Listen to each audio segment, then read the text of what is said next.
আসসালামু আলাইকুম রহমতুল্লাহি ওয়া বারাকাতুহু নাহমাদুহু ওয়া নুসাল্লি আলা রাসূলিহিল কারীম আম্মা বা'দ ফাবিসমিল্লাহির রহমানির রহিম। সম্মানিত দর্শক শ্রোতা, আশা করি সকলে ভালো আছেন। আজকে আমরা এই ভিডিওর ভিতরে আলোচনা করব যে রমজান মাসের গুরুত্বপূর্ণ কিছু মাসআলা সম্পর্কে, যেমন ইনজেকশন এবং স্যালাইনের দ্বারা কি রোজা ভঙ্গ হয়, অপারেশনের দ্বারা কি রোজা ভঙ্গ হয়, দাঁত ফেলার দ্বারা কি রোজা চলে যায়, হাত ইত্যাদি কেটে গেলে কি রোজা ভঙ্গ হয়ে যায়, মাথায় তেল সুরমা ইত্যাদি দিলে কি রোজা ভঙ্গ হয়ে যায়, এছাড়া বমি আসলে কি রোজা ভঙ্গ হয়ে যায়, আরও অন্যান্য মাসালা নিয়ে থাকছি আমি আপনাদের সাথে কারি কাউসার বিন জামান। আপনারা দেখছেন জানার মহল। প্রিয় দর্শক, সর্বপ্রথম আমরা এই সমস্ত মাসালাগুলো জানার আগে একটি কথা জেনে নিই, সেটা হচ্ছে যে রোজা কাকে বলে। রোজা কাকে বলে এই জিনিসটা যদি আমরা ভালো করে বুঝে নিই, তাহলে সামনে কথাগুলো বুঝতে আমাদের সহজ হবে। প্রথম যে রোজা হচ্ছে যে সুবহ সাদিকের পর থেকে নিয়ে সন্ধ্যা পর্যন্ত, সূর্য ডুবার আগ মুহূর্ত পর্যন্ত, সূর্য ডুবা পর্যন্ত, সুবহ সাদিকের পর থেকে সূর্য ডুবা পর্যন্ত এই সময়টার মধ্যে কোনো কিছু খাবেও না, পানও করবে না, স্ত্রীর সাথে জামা অতি মুবাশারাত মিলামিশা করবে না। মিলামিশা করবে না, এটাকে বলা হয় কি রোজা। সকাল থেকে নিয়ে সন্ধ্যা পর্যন্ত কোনো কিছু খাবে না, পানও করবে না, স্ত্রীর সাথে মিলামিশাও করবে না। জামা অতি এটাকে একই বলে, অর্থাৎ মিলামিশা করবে না, এটাকে বলা হয় রোজা। এরকম অবস্থায় থাকাকে বলা হয় রোজা। যদি কিছু খাই রোজা ভেঙে যাবে, যদি কিছু পান করি রোজা ভেঙে যাবে, যদি স্ত্রীর সাথে মিলামিশা করি রোজা ভেঙে যাবে। আসেন তো পেটের ভিতরে, মোট কথা হচ্ছে পাকস্থলীর ভিতরে যদি খাদ্য জাতীয় কোনো কিছু যেন না যায় এবং লজ্জাস্থান দিয়ে যেন ইচ্ছাকৃতভাবে বীর্য আউট না হয়। তো আমি রোজা রাখছি, রোজা রাখা অবস্থায় আমার চোখে ওষুধ দিচ্ছি, আমি শুরু থেকে শুরু করছি, মাথায় তেল দিচ্ছি। মাথায় তেল দেওয়ার দ্বারা এটা তো পাকস্থলীতে পৌঁছায় না, সুতরাং এটা দ্বারা রোজা ভাঙবে না। মাথায় তেল দিলে কোনো সমস্যা নেই। চোখে সুরমা দিয়েছি, সুরমা দেওয়ার দ্বারা চোখের ভিতরে চলে গেছে, এটা তো হলকের নিচে চলে যায়নি, হলকের নিচে চলে যায় না, এর দ্বারা রোজা ভাঙবে না। চোখে ওষুধ দিছি, নাকে ড্রপ দিছি, কানে ড্রপ দিছি, মুখে ঘা হয়েছে, মুখে ঘায়ের জন্য ড্রপ দিয়েছি, এরকম মলম ব্যবহার করেছি, ঔষধ ব্যবহার করেছি, যেটা শুধু মুখের মধ্যে সীমাবদ্ধ থাকে, হলকের নিচে গিয়ে পাকস্থলীতে পৌঁছায় না। তাহলে এই সমস্ত সুরতের মধ্যে রোজা ভাঙবে না। এছাড়া আমরা কাজকর্ম করতে গেলে যদি আমাদের হাত কেটে যায় বা পা কেটে গেছে বা শৈল অঙ্গ প্রত্যঙ্গ থেকে রক্ত বের হয়েছে, এর দ্বারা কি রোজা ভাঙবে না। এরপরে আমাদের যদি বমি চলে আসে ইচ্ছাকৃত, এখানে দেখেন যদি বমি চলে আসলে ওই সময় রোজা ভাঙবে দুই শুরুতে। এক নম্বরে বমিটা এত স্পিডে এত জোরে আসছে, এতটা মানে শক্তি নিয়ে আসছে, স্পিডের সাথে আসছে, এই যে বমিটা আমার আটকিয়ে রাখা, বন্ধ করে রাখাটা কি নয়, সম্ভব নয়, এটা আমার সম্ভবের বাহিরে, বন্ধ করে রাখতে পারিনি, এরকম স্পিডে বমি আসছে। আসার পরে ওই বমিটা আমি গিলে ফেলেছি, বমি স্পিডে আসছে, আসার পরে বমিটা গিলে ফেলছি, রোজা ভেঙে যাবে।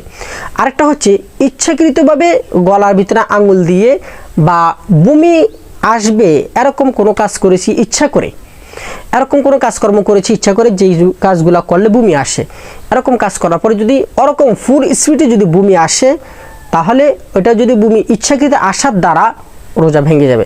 এমনিতে ওলামা ইকরামদের মত হচ্ছে যে অল্প হোক বা বমি হলে রোজা ভাঙবে না, রোজা হালকা হয়ে যাবে, হালকার কথা বলা আছে, রোজা ভাঙবে না। তো স্পিডে বমি আসছে, ইচ্ছা করে বমি করছেন, এটা দ্বারা রোজা ভাঙবে। স্পিডে বমি আসার পরে গিলে ফেলছেন, এটা তো পাকস্থলীতে পৌঁছে গেছে, সুতরাং রোজা ভেঙে যাবে।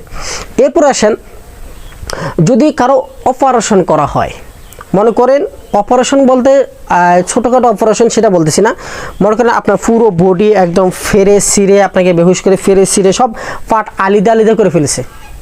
আমার কথা ভালো করে বুঝে নেবেন, আপনার পুরো শরীরের সমস্ত পার্ট, হাত পা কননা শিখিয়েছে, পেট ফেরে, পেটের আত্মীয় ভিতরে যা আছে, কলিজা গুদ্দা সব বের করে ফেলেছে, এর দ্বারা রোজা ভাঙবে না। বের করার পরে ওটাকে সেলাই করা হয়েছে, তারপরে একটা মানুষ সুস্থ হওয়ার জন্য যে সমস্ত কাজগুলো করা প্রয়োজন ওই সমস্ত কাজগুলো করেছে অপারেশনের পরে। এরপরে আপনি ঔষধ সেবন করেছেন বা অন্য কোনো কিছু খাইছেন, যেহেতু অনেক ব্লিডিং হয়েছে, অন্য একটা প্রসেসের মধ্যে দিয়ে আপনি গিয়েছেন, এর কারণে আপনাকে ওষুধ খেতে হবে। তারপরে আপনি খানার প্রয়োজন আছে, খানা খেতে হবে, ওষুধ খেতে হলে খানা খেতে হবে, পাওয়ার ওষুধ দিবে, ওগুলো খাওয়ার পরে তারপর রোজা ভাঙবে। এমনিতে আপনার পুরো শরীর অপারেশন করে যদি একদম ফেয়ারে সিরে ফেলে, পাকস্থলীতে যদি কোনো কিছু না পৌঁছায়, যদি কোনো কিছু না যায়, ততক্ষণ মধ্যে আপনার রোজা ভাঙবে না। অপারেশন হওয়ার পরে আপনার ওষুধ খাওয়ার প্রয়োজন হয়েছে, অন্য খাওয়া দাওয়া করছেন, করার পর ওষুধ খেয়েছেন, এর দ্বারা রোজা ভঙ্গ হয়ে যাবে। এমনিতেই কাটা ছিঁড়া অপারেশনের দ্বারা কি রোজা ভাঙে না। এরপর আসেন ইনজেকশন এবং স্যালাইন। এই জিনিসটা, এই কথাটা ভালো করে বুঝবেন, বোঝার চেষ্টা করবেন। ইনজেকশন এবং স্যালাইন এই দুইটা এরকম হতে পারবে না। ইনজেকশন এবং স্যালাইন এই দুইটা এই জাতীয় এইরকম হতে পারবে না। যেই ইনজেকশন এবং স্যালাইনের দ্বারা পেটের মধ্যে গিয়ে, পাকস্থলীর মধ্যে গিয়ে খাদ্যের অভাব পূরণ করে। খাদ্যের যে খানা খাওয়ার পরে মানুষের শরীরে যেটা মানে সবলতা লাগা, শক্তি আসা, খাদ্যের যে অভাবটা আছে, ওই অভাবটা যে ইনজেকশন এবং স্যালাইনের মাধ্যমে হয়, ওরকম ইনজেকশন এবং স্যালাইন যদি করে তাহলে রোজা ভেঙে যাবে। এছাড়া অন্য বাত ব্যথা, যে কোনো ব্যথা বা এরকম ইনজেকশন করার দ্বারা ওই ইনজেকশনটা ডাইরেক্ট পাকস্থলীতে পৌঁছায় না, অন্য কোনো রোগের জন্য করেছে, তাহলে ওই ইনজেকশন এবং স্যালাইনের দ্বারা রোজা ভাঙবে না। আশা করছি বিষয়টি বুঝতে পেরেছেন। এরপরে প্রিয় দর্শক, যদি আমাদের স্বপ্নদোষ হয়, আমি রোজা রাখা অবস্থায় দিনে ঘুমাইছি, ঘুমানোর পরে আপনার আমার স্বপ্নদোষ হয়েছে, এর দ্বারা রোজা ভঙ্গ হবে না। আপনি যদি ইচ্ছাকৃতভাবে ব্রিজ আউট করেন তাহলে রোজা ভঙ্গ হয়ে যাবে। ইচ্ছাকৃতভাবে স্ত্রীর সাথে মিলেমিশা করেছেন, রোজা ভঙ্গ হয়ে যাবে। এমনকি রমজান মাসে স্বামী স্ত্রী যদি বলে আমরা ভুলে মিলামেশা করছি, তখনও রোজা ভেঙে যাবে, কারণ ওই কাজটা ভুলে হইতে পারে না। হ্যাঁ, স্বামী স্ত্রী মিলেমিশাটা ভুলে হতে পারে না, কারণ রোজার সময়, রমজানের সময় এরকম কাজ ভুলে হয়ে যাবে, এটা মানে কল্পনা বাহিরে। এটা কেউ যদি বলেও তাও বিশ্বাস করা যাবে না, কারণ রমজান মাস রোজা রাখা অবস্থায় মানুষের শরীরে গতিবিধি থাকে অন্যরকম। আর ওই অবস্থায় এইরকম একটা ইম্পর্টেন্ট কাজ, এরকম একটা মানে এনজয়মূলক কাজ আপনার সাথে আপনার ভুলও করে ফেলেছে, ভুলও হয়ে গেছে, এটা তো মানে আকলে, জ্ঞানে, বিবেকে, বুদ্ধি ধরে না, এরকম কথা। যাই হোক, ওটা ওলামা ইকরামরা বলছেন যে ভুলও যদি স্ত্রীর সাথে মিলেমিশে করে ফেলে তাহলেও রোজা ভেঙে যাবে। ইচ্ছাকৃত যদি বীর্য আউট করেন তাহলে রোজা ভেঙে যাবে। তারপরে শুইছেন, ঘুমাইছেন, এমনিতেই স্বপ্নদোষ হয়ে গেছে, এর দ্বারা রোজা ভঙ্গ হবে না, রোজা ভাঙবে না।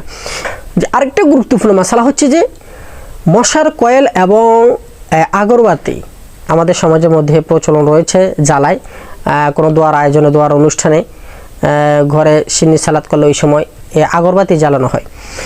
রমজান মাসে রোজা রাখা অবস্থায় মশার কয়েল এবং আগরবাতি ধোঁয়া যদি নাকের ভিতরে চলে যায় তাহলে এদের কি রোজা ভাঙবে? এখানে দুটো জিনিস, একটা হলো মশার কয়েল, আরটা হচ্ছে আগরবাতি। মশার কয়েলটা আমরা ঘ্রাণ নেওয়ার জন্য জ্বালাই না, মশার কয়েলটা জ্বালাই মশাকে ধ্বংস করার জন্য, মশা প্রতিরোধ করার জন্য, মশা থেকে বাঁচার জন্য মশার কয়েলটা জ্বালানো হয়, ওটা ঘ্রাণ নেওয়ার জন্য জ্বালানো হয় না।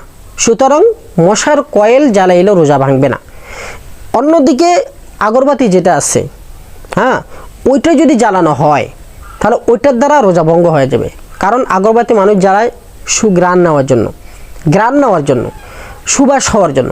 তো আগরবাতি জ্বালানোর পর আপনি এভাবে টানতেছি বা অনিচ্ছাকৃতভাবে আমাদের নাকের ভিতরে চলে যায় আগরবাতির ধোঁয়াটা, এটার দ্বারা রোজা ভঙ্গ হয়ে যাবে, কারণ এটা উদ্দেশ্য হচ্ছে ভিতরে চলে যাওয়া, ভিতরে গিয়ে মানুষকে ঘ্রাণ অনুভব করায়। হ্যাঁ, তাহলে কয়েল এবং আগরবাতির মধ্যে, এই দুটার মধ্যে কয়েল জ্বালালে রোজা ভাঙবে না, কিন্তু আগরবাতি জ্বালালে কি হবে? রোজা ভেঙে যাবে। যদি কয়েল জ্বালাইলে, কয়েল এটা মানুষ এই জন্য জ্বালায় যে মানুষের মশার উত্তপ্ত থেকে বাঁচার জন্য। মশা বেশি কামড়ালে অসুস্থ হয়ে যেতে পারে, এরপরে রোজা রাখতে পারবে না, অন্য অন্য ইবাদত বন্দি করতে পারবে না। হ্যাঁ, যাই হোক, দীর্ঘমেয়াদে একটা অসুস্থ চলে আসতে পারে। এটার দ্বারা যদি রোজা ভঙ্গ হয়ে যায় তাহলে মা বোনরা যে পাক করতেছে, রান্নাবান্না করতেছে, রান্নাবান্না করার সময় তো চুলায় যখন লাকড়ি দিয়ে বা খড়কুটা দিয়ে আগুন জ্বালায়, তখন তাদের ওই আগুনের জ্বালানোর যে ধোঁয়াটা আছে, ওই ধোঁয়াটা তো তাদের নাকের মধ্যে চলে যায়। তাহলে ধোঁয়া ভিতরে প্রবেশ করার দ্বারা যদি রোজা ভঙ্গ হতো, হ্যাঁ, তাহলে তো মা বোনদের একজনের রোজা হবে না। এমনিভাবে হোটেলে যারা চাকরি করে, যারা বাবুর্চি আছে, তাদের রোজা হবে না। হ্যাঁ, তাহলে ধোঁয়া, ওই চুলার ওই ধোঁয়াটা জ্বালানো হচ্ছে, ধোঁয়াটা হয় পয়দা হচ্ছে ওখান থেকে, যে এটা রান্না করার প্রসেসের মাধ্যমে এটা হচ্ছে, রান্না করতেছে, রান্না করার জন্য যে সরঞ্জামগুলো লাগে, লাকড়ি, আগুন, পানি ইত্যাদি, ওগুলা করতে গেছে, তারপরে ধোঁয়া আসছে, ওগুলো ভিতরে চলে গেছে। এটা হচ্ছে একটা বিষয়। তো মানুষ যদি রান্না না করে তাহলে খাবে কি, কিভাবে খাবে? কিছু কিছু জায়গায় যাদের এখানে গ্যাস আছে, গ্যাসের রান্না দ্বারা তারা ধোঁয়া আসে না, তারপরেও তাদের যে ভাত রান্না করা, ভাতের যেটা ভাপ আছে ধোঁয়া ওটাও আসে, তরকারি যেটা ভাপ আসে ওইটাও চলে আসে, ওটাও ধোঁয়ার মতো মোটা উপর দিয়ে দেখা যায় আসে, তাহলে ওটা দ্বারা তো রোজা ভঙ্গ হয়ে যাবে। সুতরাং ওগুলা দ্বারা রোজা ভঙ্গ হবে না। এমনিভাবে নখ কাটার দ্বারা রোজা ভাঙবে না, এবং গোসল করার দ্বারা, বেশিক্ষণ ধরে গোসল করার দ্বারা রোজা ভঙ্গ হবে না। অনেকে বলে পানির ভিতরে বেশিক্ষণ থাকলে রোজা ভঙ্গ হয়ে যায়, এর দ্বারা রোজা ভঙ্গ হবে না। তারপর আপনার দাঁত ফেলতে হবে। দাঁতের যন্ত্রণা আপনি টিকতে পারতেছেন না, দাঁতটা যদি ফেলে দেয় তাহলে আপনি সুস্থি বোধ করবেন। ওই সময় দাঁত যদি ফেলে দেওয়া হয় তাহলে ওই দাঁত ফেলার দ্বারা রোজা ভঙ্গ হবে না। প্রিয় দর্শক, এই ছিল মাহে রমজানের উপলক্ষে রোজার জন্য গুরুত্বপূর্ণ কিছু মাসালা প্রয়োজন বোধ মনে করছি আপনাদেরকে জানিয়ে দেওয়ার, এই জন্য জানিয়ে দিলাম। সবাই ভালো থাকবেন, সুস্থ থাকবেন। আসসালামু আলাইকুম রহমতুল্লাহি ওয়া বারাকাতুহু।